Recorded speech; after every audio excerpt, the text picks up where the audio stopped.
नमस्ते दोस्तों। आज की इस वीडियो में हम बात करने वाले हैं एक ऐसे टॉपिक पे जो हर स्टूडेंट के लिए बहुत ज़रूरी है, परीक्षा में आंसर राइटिंग की कला। कल मैंने इस पर एक शॉर्ट अपलोड किया था, आज थोड़ी डिटेल में चलिए इस पे बात करते हैं। वीडियो को पूरा देखिएगा ताकि आप कुछ भी इंपॉर्टेंट जानकारी मिस ना कर सकें। परीक्षा में अच्छा स्कोर करना आंसर प्रेजेंटेशन पर भी बहुत ज़्यादा निर्भर करता है। आज हम जानेंगे कि आप अपने उत्तरों को बेहतर बनाकर ज़्यादा नंबर कैसे ला सकते हैं। तो चलिए शुरू करते हैं। एक एग्जामिनर सिर्फ आपकी आंसर शीट देखकर ही आपको जज करता है। इस आंसर लिखने की प्रैक्टिस इसीलिए बहुत ज़रूरी है।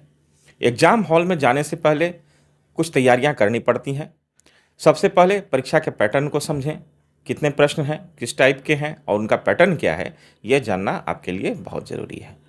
दूसरी बात जो है वो है तेज़ी से लिखने का अभ्यास करें। सुंदर और तेज़ी से लिखना एक कला है। तीसरा है यथार्थवादी बने। एग्जाम में कितना समय है और उस समय में आप कितना लिख सकते हैं, इसकी जानकारी आपको पहले से होनी चाहिए। एक संक्षिप्त और पूरा उत्तर हमेशा आधे अधूरे उत्तर से बेहतर होता है। उसके बाद आपको नियमित अभ्यास बहुत ज़रूरी है। असली परीक्षा की तरह टाइमर लगा के लिखें, पिछले साल के पेपर देखें और अपने लिखे हुए उत्तरों पर फीडबैक जरूर लें। परीक्षा के दौरान क्या क्या रणनीतियाँ अपनानी चाहिए? उन 3 घंटों में जब आप एग्जाम हॉल में होते हैं, सबसे पहला है टाइम मैनेजमेंट। पेपर मिलते ही हर सवाल के लिए समय बांट लें और 15 मिनट आखिर के लिए बचा के रखें ताकि आप अपने उत्तरों को रिव्यू कर सकें। किसी एक सवाल पर ज़्यादा समय न लगाएं। दूसरा है प्रश्नों को समझना। उत्तर लिखने का सबसे पहला और जरूरी स्टेप है प्रश्न को पूरी तरह से समझें। सवाल को ध्यान से कई बार पढ़ें, उसकी हर बात को समझने की कोशिश करें। प्रश्न के आखिर में दिए गए मुख्य शब्दों जैसे कीवर्ड्स होते हैं उन पर ध्यान दें। वो हो सकते हैं विश्लेषण करें, मूल्यांकन करें, चर्चा करें, व्याख्या करें आदि, और उसी के अनुसार अपना उत्तर आप लिखें। अगर सवाल मुश्किल है तो उसे छोटे छोटे हिस्सों में तोड़कर समझें। अब तीसरी बात है उत्तर का स्ट्रक्चर। अपने उत्तर में इन चीज़ों को शामिल करें। पहला है इंट्रोडक्शन। एक छोटा सा इंट्रोडक्शन लिखें जो बताए कि आप अपने उत्तर में क्या कवर करने वाले हैं। आप इसमें परिभाषा, डेटा आदि का जिक्र कर सकते हैं।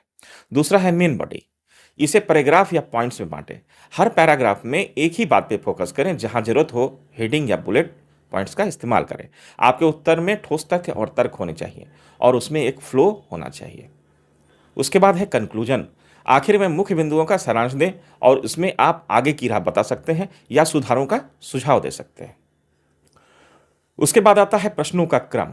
कोशिश करें कि आप सवालों के जवाब उसी क्रम में दें जिस क्रम में प्रश्न पूछे गए हैं। यह एग्जामिनर के लिए आसान होता है। फिर भी आसान सवाल का जवाब पहले दें।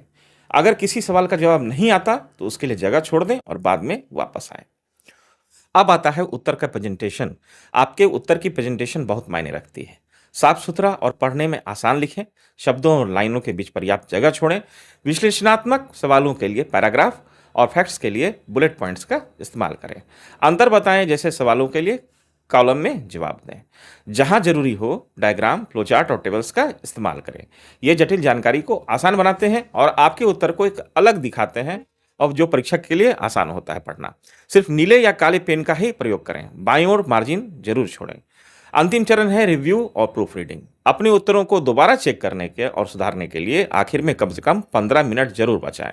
सबसे आम गलती है सवाल को गलत समझना। सवाल को ध्यान से पढ़ें और अपने शब्दों में उत्तर लिखें। सिर्फ वही जानकारी लिखें जो पूछी गई है।